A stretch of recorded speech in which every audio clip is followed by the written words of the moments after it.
Okay, can you tell me? Don't worry, I can hold You it. got it? Can you Okay. tell me your full name? David Michael Detman.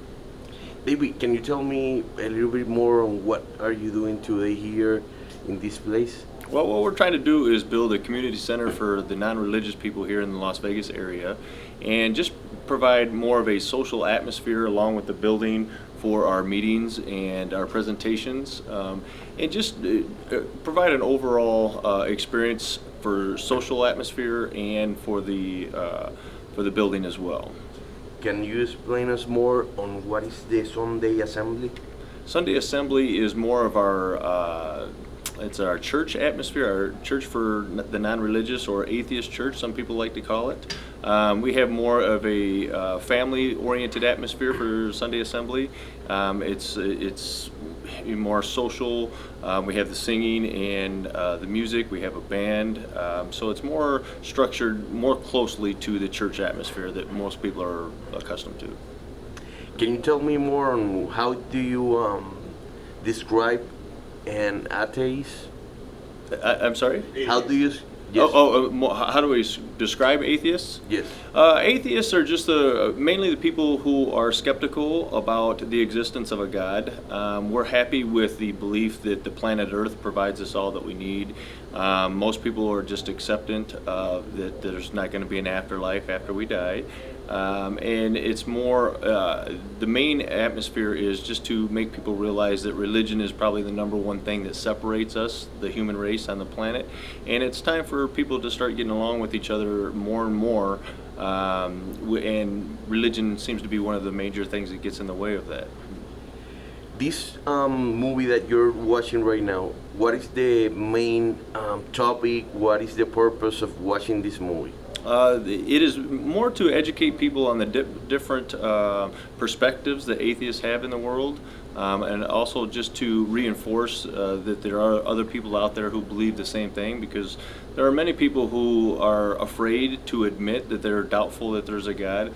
And the more we get out in front of people like this, and the more movies and documentaries that are made, the more people are willing to accept the fact that there are other like-minded people like them out there.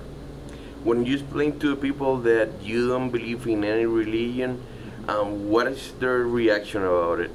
It depends. Most people are open-minded about it and just accept the fact that people have the right to their opinions and their beliefs. Some people get pretty offended or even upset just because that is a direct offense to their religion, and they don't like to be contradicted or told that they were wrong or told that their religion has been wrong their whole life. So it's understandable. So you have to take it and present it with care, just not to step on people's feelings too harshly, and to accept the fact that people have been believing for thousands of years and that it's not something that's going to go away quickly. Have you experienced any maybe discrimination or any bad feeling from, for example, representative from the Catholic Church or other churches? Not necessarily the Catholic Church, but from religious people in general. Atheists are kind of looked down upon it, yeah, a little bit, and so yes, we experience that discrimination very much. We're kind of the last social group to come out of the closet, so to speak, and for people to have the courage to stand up and say, hey, I don't believe in this anymore, and I'm going to admit it, and I'm going to come clean with my atheism or their skepticism, and just to stand up to everybody else that's possibly offending them or even discriminated against them. Have you encountered people that might believe that in one way or another, since you don't believe in God, you maybe believe in Satan or something like that? Say that again? Satan.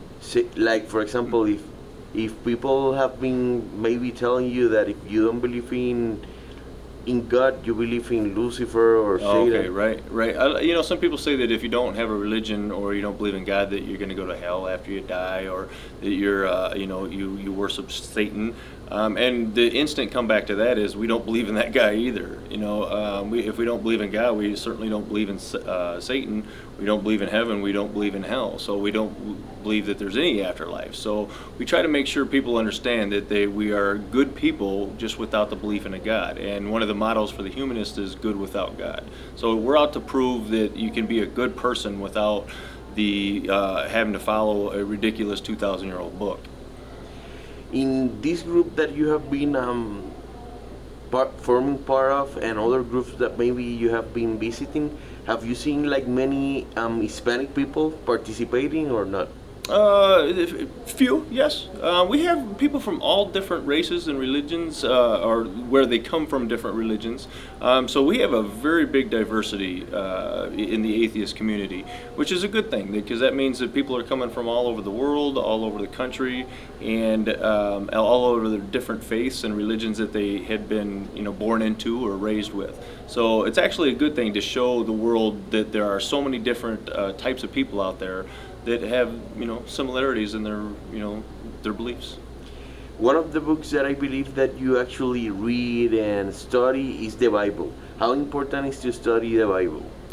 For me, I first became an atheist when I was 14 years old. When I was getting confirmed in the Lutheran Church, I was learning about the Bible, and I realized how ridiculous it is. Don't get me wrong, there are some good things many good things in the Bible, but there are also some things that it was obviously written by guys who lived 2,000 years ago, and so for me, it created, doubt right off the bat as a 14-year-old teenager. And so to me, I just, realized that it's make-believe, it's made up, it's man-made, and the reason is because we've had so many isolated societies for thousands of years. The human race has come up with their own different theories on why we're here and where we go after we die. Perfect. Thank you very much, David. Okay. Okay. Can you tell me your full name? Oh, do you want me to hold it? Or? I can hold it. Okay. Don't worry. My full name, Christopher Johnson. Okay, Christopher. Can you tell me during the research that you did, what is the information that you found? Basically, that it's important that we as non-believers talk about how we see the world and how we live our lives as non-believers. So, how do we get joy and meaning if there is no God? How do we find purpose in our life? Sorry. Don't worry, it's fine. This is my. Basically, I found that we as non-believers, as atheists, need to come out and say how we see the world. How do we live our lives if there is no God? And so in speaking to all these people for the book and the film, basically I discovered that, it's how we make the most of this time on Earth that is how we live our lives. So, families, relationships, finding careers that are meaningful, spending the precious moments that we have together, doing what we want to be doing and helping each other out and making the world better, not just for ourselves, but for everyone now and people who will come after us as well. How you were able to find those 100 people that participated in the research that you did? I wanted a wide variety of people from different backgrounds, religious backgrounds, ethnicities, cultural backgrounds. So I spoke to people all over the world from different backgrounds, people who are famous, people who are not famous, just a variety of people. And is there one of those stories that impacted you the most? I think one of the people that really stuck with me the most was Alex Honnold, who's a rock climber who spends his life climbing all over the world and has really devoted his life to this passion of his, and he really lives it every day and has done some incredible athletic abilities all over the world. And he's such an inspiration to me. Can you move a little bit to the side? Sure. Perfect, that's great. How would you describe the way that you actually have how this story and how the book and everything has impacted many people?